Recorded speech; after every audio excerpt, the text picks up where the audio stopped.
Has the US government lost its mind in dealing with cybersecurity? Google Gemini collects your browser history to personalize service for you when the FBI comes knocking, and Captchas that spread malware. This is Cybersecurity Today. I'm your host, Jim Love. We've all been sneered at when proposing what we think is a realistic budget for cybersecurity by the same executives who will tell you later cost is no object when you're under attack and it's too late. But few of us have had to question the sanity of executives who would try to get us to actually stop monitoring threats. Yet, in a move that has raised eyebrows across the cybersecurity community, U.S. Defense Secretary Pete Hegseth recently ordered U.S. Cyber Command to halt all offensive cyber operations against Russia. This decision aligns with President Trump's efforts to reset diplomatic relations with Moscow, but has sparked a significant debate about its practicality as well as its potential risks. Cybersecurity experts question the feasibility of ceasing offensive cyber operations against Russia. Jacob Williams, a noted cybersecurity professional, argues that such a directive is both impractical and dangerous. He points out that from a practical point of view, the actual location of an attacker is one of the last things to be validated. Cyber threat actors often operate through proxies and employ sophisticated obfuscation techniques, making it challenging to attribute attacks directly to any country, not just the Russian state. Williams emphasized that without continuous monitoring and engagement, distinguishing between state-sponsored and independent cyber threats becomes nearly impossible. Plus, if it became known that Russian attackers were not monitored, it wouldn't take long before all cyber attackers would spoof Russian identities. As Williams has noted in his various posts on LinkedIn and Blue Sky, he said, "I try not to be a 'our administration is obviously compromised' kind of guy. I'm struggling, though, to come up with any other explanation because this is stupid. Even signaling it has already hurt U.S. security." It's hard to disagree. The suspension of offensive cyber operations against Russia could have far-reaching implications for U.S. national security.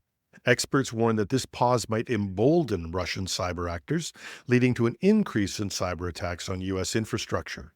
Given Russia's history of cyber activities, including ransomware attacks and government hacking, the decision to halt operations raises concerns about the nation's preparedness to counter ongoing and future cyber threats. Google's AI assistant Gemini has introduced a feature that personalizes responses by accessing users' search histories. This integration aims to provide more tailored and relevant answers based on individual user behavior. When users grant permission, and they have to, Gemini analyzes past search queries to inform its responses. For instance, if you've recently searched Italian restaurants, Gemini might suggest new dining options or recipes that align with your interests. This personalization extends to other Google apps such as YouTube and, in the near future, Google Photos, allowing Gemini to offer insights based on your activity across all these platforms. Recognizing privacy concerns, Google has made this feature optional. Users can choose to enable or disable Gemini's access to their search history and app data. Additionally, Gemini displays its reasoning process, offering transparency into how it formulates responses. Users can review and manage their data through the Gemini app, ensuring control over their personalized experiences. The enhanced personalization features are currently available to Gemini and Gemini Advanced subscribers on the web, with a gradual rollout planned for mobile users in over 40 languages. Google says they continue to enhance Gemini integration with various services, aiming to provide a seamless and intuitive user experience. By leveraging search history and app activity, Google offers to deliver more personalized and contextually relevant responses. True. I, however, would be more comfortable with a statement from Gemini that it anonymized my data, encrypted it, stored it only on my machine, and did not use it to train its overall model. We've seen this movie before with social media and with online advertising. With AI, it's even more scary. In November 2023, Nick Lawler, general manager of the Littleton Electric Light and Water Department in Massachusetts received an unexpected call from the FBI. Agents informed him that the department's network had been compromised by Volt Typhoon, a Chinese state-sponsored hacking group. Initially skeptical, Lawler dismissed the call, suspecting it was a scam. Smart move, actually. So he went back and did the proper thing and called the FBI directly and verified the agent's credentials. And that's when he arranged a meeting with the real FBI agent and the Department of Homeland Security at his office.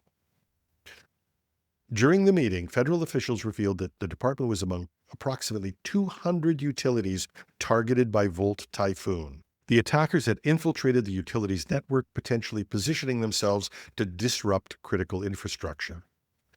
This incident highlighted the vulnerability of smaller utilities, which, despite their size, are still integral components of the national power grid. Lawler's experience underscores the evolving nature of cyber threats, where even modestly sized utilities are not immune to sophisticated attacks. It also emphasizes the importance of vigilance and collaboration between local utilities and federal agencies to safeguard critical infrastructure.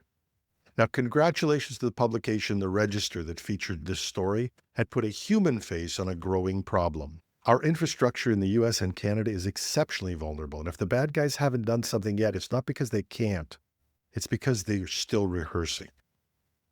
And to those who want to cut government services like the FBI or CISA or law enforcement and security agents everywhere, this is why we should be investing, not cutting. Finally, cyber criminals are deploying fake Captcha tests to trick users into installing malware. We've all seen them. You click on the pictures, you try to read some type, you can't read it, you type it in, it doesn't work, you do something else to prove you're not a robot. You know what I mean. Forget the fact that these are painful. They're also mostly useless. AI routines have beat most Captchas in common use. But now they have another function, introducing malware to your computer. And here's how the scam works. While browsing, you're prompted to complete a Captcha to prove you're human.